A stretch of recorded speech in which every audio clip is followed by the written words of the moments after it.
May light flavor na medyo sweet style. At the same time, parang very fragrant, minty flavor din ng konti. Parang kumakain ka ng, di mo maintindihan kung cheese ba yung texture niya. Isa kaya po, hindi ko siya super na-trip. Pero ito parang makakain ko ito buong araw. Ready na ako para sa huling putok-patok food trip natin sa Davao City. Yes, you heard it right? Pulgachong. Marahil ito ng pinaka-signature at unique deadly food ng Davao. Kung may hangover ka pa at bitin sa balbakuan ng Pas Eatery, aba, itong pulgachong ang magbabalik sa wisyo mo. Ang pulgachong ay nagaling sa salitang pul ng kainan. Gawa sa kalabaw na pinakuluan ng 2 to 3 hours. Seasoned with different spices tulad ng tanglad, luya, green onions, flour, at syempre, aswete ang pampakulay. Kaya ba ito papanito ng mga nagawin nyo? Actually, itong bulkacho, since nag-start ito, lahat ng mga tao dito, lalo na pag nag-out po rin gabi, na kumakain na po dito sa week lang. Kasi pag everyday, baka hindi mo na mabutan yung susunod na araw. Oo, yan. Umorder na ako at nagsimula na si Kuya kumuha ng pulgachong at nilagay ito sa bowl. At Pops, tignan nga natin kung itong perfect pang patapos ng putok-patok tour natin dito sa Davao City. Ayoko na! Break na tayo! Okay, fine. Pag hindi na kaya ang stress, mag-break na kayo. Refresh with Sports Make Me Fresh with Sports.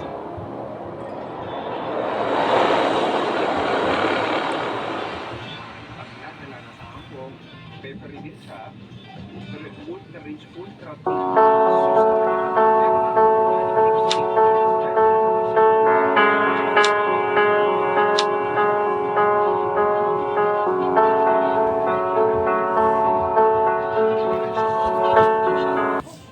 deadly, putok-patok, bulkachong dito sa Davao City.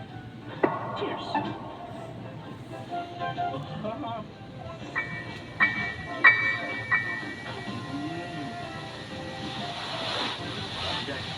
Pasensya na. May tumaling pa rin. Super tender. Juicy. Kaya yung maklak na lang sa bote ng tatway. Tapos medyo lang.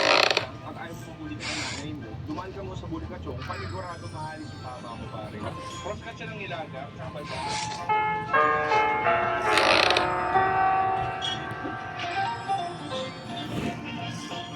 Uso sa Davao City ang pagsusumpa from pag-iihaw. Kaya naman, kaliwat kanan ay may makikita ka nag-iihaw dito. Pero dito sa Luz Kinilao ay nagsimula pa sila ng 1960s. At si Miss Lucena Bargamento Polache, also known as Luz, ang nagsimula ng lahat ng ito. At makakausap natin ang kanyang apo na si Tox.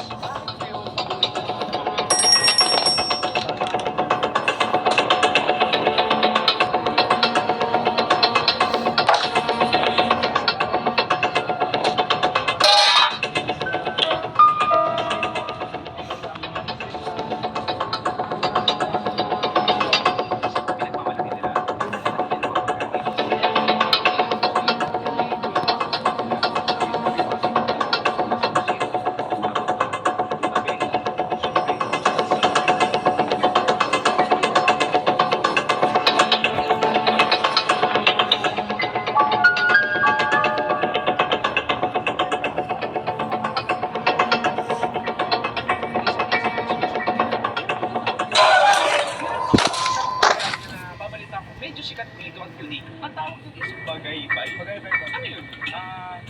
Itlog po ng lalaki. Itlog po ng lalaki. Ha? Itlog ng lalaki? Lalaki na tuna. Ah, tuna.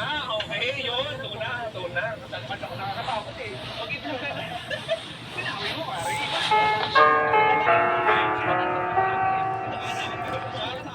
Maring Talks, maraming salamat. Tumorder na ako ng iba't ibang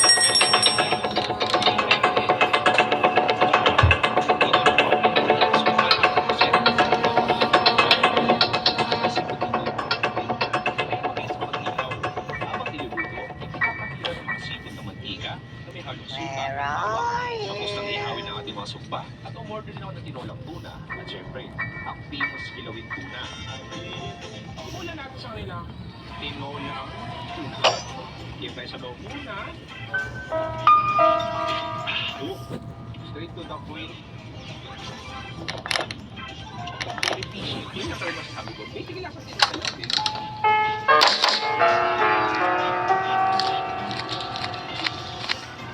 Very crispy. Very bouncy.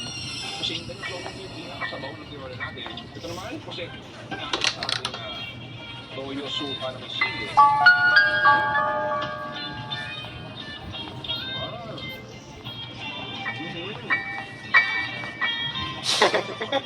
Kung kayo naman binibase na garlic, oil, na may suka, sopa yung flavor na yun. So, yung konting bawang flavor siya, at the same time may konting asin din.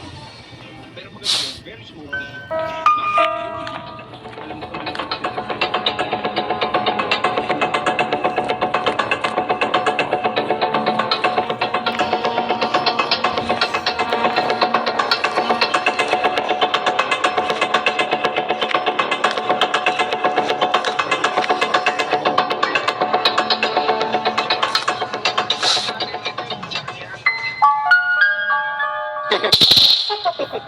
kasi malaki na ng mukha ko, tapos malaki mukha ko, pero ganun siya kalaki. All of that flesh, all of that oil, the juiciness, oh my God, it's super meaty and tender. Oh. Alam mo, gato ka ng pangak, pwede mo bigay sa kapitbahay. Sobrang malaki sa value ba lang?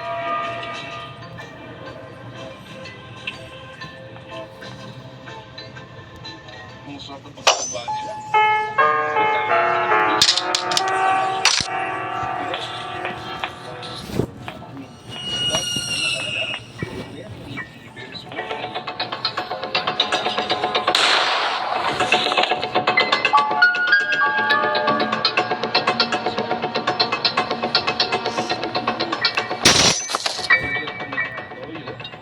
One spoon tuna para sa inyo.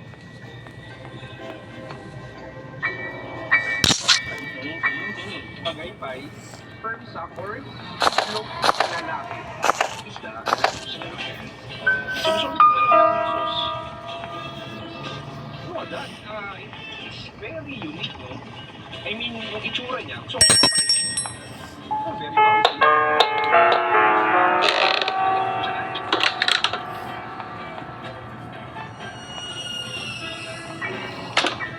Nice. Very juicy, very soft, very bouncy. Parang marshmallow siya. Parang bituka. Atay. Pero makapal-kapal siya and very creamy. Pare, panigurado. Yung mga taga-Davao na wala ngayon sa Davao, panigurado namimiss nyo to. At ako muna ang kakain para sa inyo.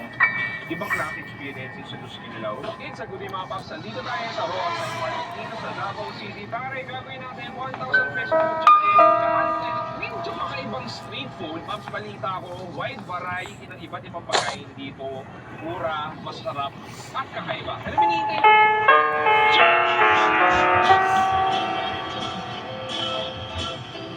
first of all, pare, pinakita tayo ditong isang street food na maraming street food na makulay pare. May buchi, iba't ibang flavored buchi. Pinakita ko iba't ibang fried food. Uy, ano yun? Durian? Buchi? Durian na buchi ba yun? First food natin, dalawang flavor na kakaibang buchi, tsaka shrimp, lumpia. Ooh, look at that. Cheers!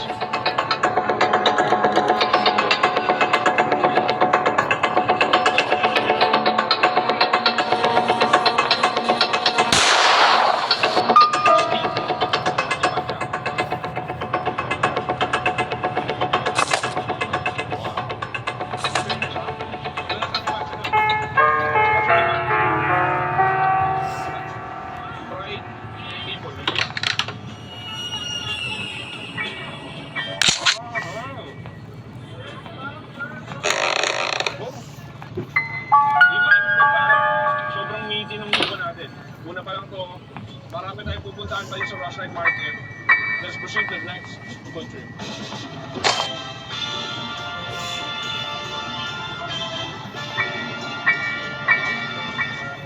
Pops, kakaiba, charcoal ice cream. Dito kay Kuya Gales Ice Cream pare.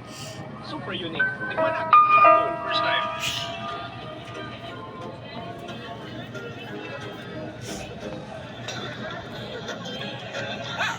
Actually, parang normal na ice cream lang na vanilla, avocado, parang gano'n. Tapos, may nalalasahan lang ako na parang may mga bits-bits siya. Tapos panigurado, black na yung buong bibig ko. Pero very refreshing dahil mainit ngayon. Proven. Tsaka, chicken skin. Chicken proven, sweet and spicy sauce.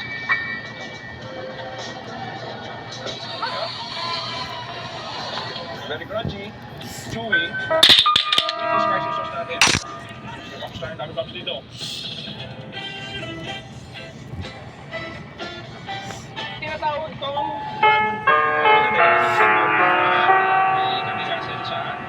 chicken meat daw to. Very greasy, very oily. And chicken natin. Tama, malaman siya. Parang kumakain yung chicken sausage. Parang ganun, very meaty, spicy, oily and greasy. That's na nakakain ko. So, kailangan ko siguro kumain ng 6 para makahiling kay Shenron. Cheers.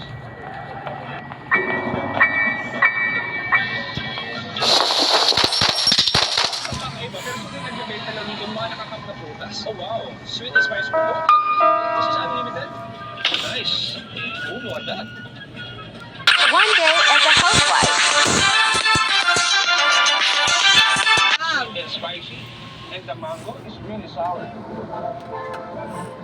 Pops, meron tayo ditong kakaibang long